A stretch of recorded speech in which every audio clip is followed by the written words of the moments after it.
Good evening, students. Today we will be discussing the growth of nationalism in America after the War of 1812. Please use this as the title of your notes. Set up Cornell notes in your composition book. Things that you would want to consider in your notes is: where did nationalism come from? How did it manifest in the United States? What did this mean for the government? And how did it bring the country together? Please make sure you summarize your notes at the end. There will be a prompt at the end of this lecture. Thank you very much and enjoy. Once again, today's lecture is entitled The Growth of Nationalism in America. The essential question that we will be answering is: how did the War of 1812 create a nationalism or nationalistic state in the United States? So just as a refresher, the War of 1812 was a war between the United States and the military superpower that was Great Britain, that we did not lose. And that is the very important part, is that we did not lose and we fought independently without the help of any other foreign power.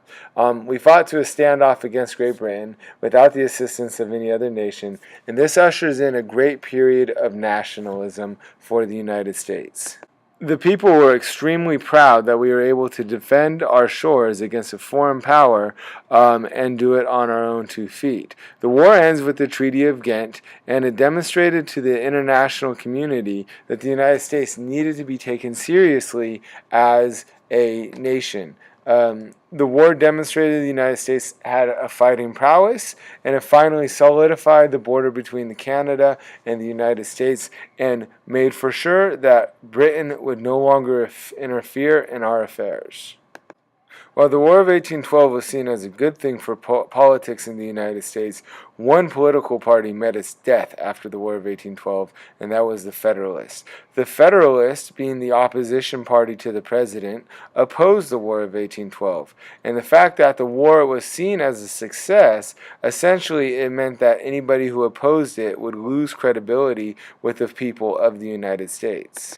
Now, Federalist ideas would not completely go away. Instead, they would be replaced with more moderate forms of the Democratic Republican ideals that would blend the more moderate issues of the Democratic Republicans with the more moderate issues of the Federalists to create a country that was on the same page politically.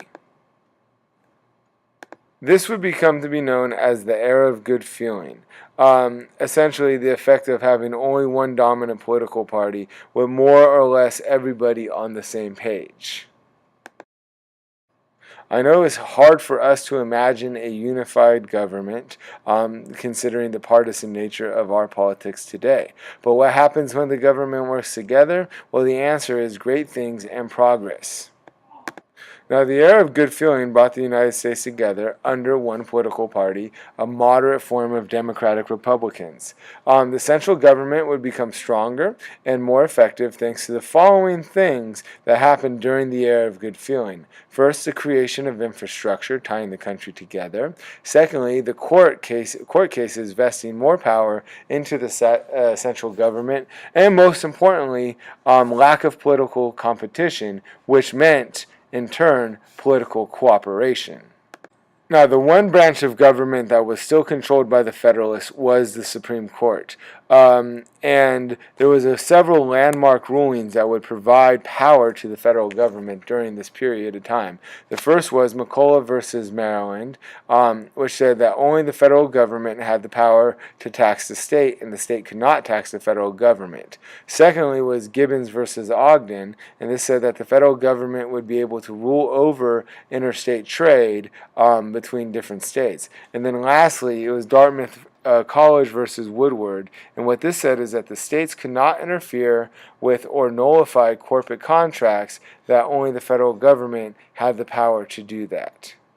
Each of these cases chipped away at the power of the state, invested more power into the federal government. This was distinctly a Federalist idea. However, in this case, it was also supported by many of the moderate Democratic Republicans. Now, where the political cooperation would really come into play was the passing of possibly one of the most important bills in the history of the United States, something called the American System, which was proposed by Representative Henry Clay of Kentucky. And the idea was to create a more integrated and tied together country. This would be done by following 3 steps. First, to establish a protective tariff. The tariff of 1816 taxed imported goods from Europe, which made them more expensive, and this would encourage manufacturing at home. The second was to establish a national bank, or reestablish the national bank. This would promote one currency throughout all of the states and make interstate commerce easier. The second national bank would be set up in 1816. The third, and arguably the most important, was to improve the transportation and infrastructure throughout the country. Prior to 1816, the roads system in the United States was essentially a system of dirt roads and country roads. What the American system would do, would be to connect rural areas of the country to urban centers using established, well-built roads and canals, and this would allow for commerce to move quicker and easier overland and would shrink the size of the country. Now, a closer look at the individual systems or parts of the American system. The first would be tariffs. Tariffs allowed for manufacturing to be more competitive with European imports by making European imports more expensive by taxing them. This had 2 benefits. Number one, the money from the taxes would be able to be used in order to bolster the infrastructure work in the United States. Secondly, it would also encourage American manufacturing because American goods would therefore be cheaper. Therefore, Americans would buy American-made, and American industry, such as the factory on the right-hand side in the picture, would begin to be developed in the United States. The creation of manufacturing in the United States allowed people to have diverse jobs, which in then turn allowed them to buy U.S. manufactured goods, which again gave them more pride in the country that they lived in, hence nationalism. The second part of the American system was to reestablish the national bank.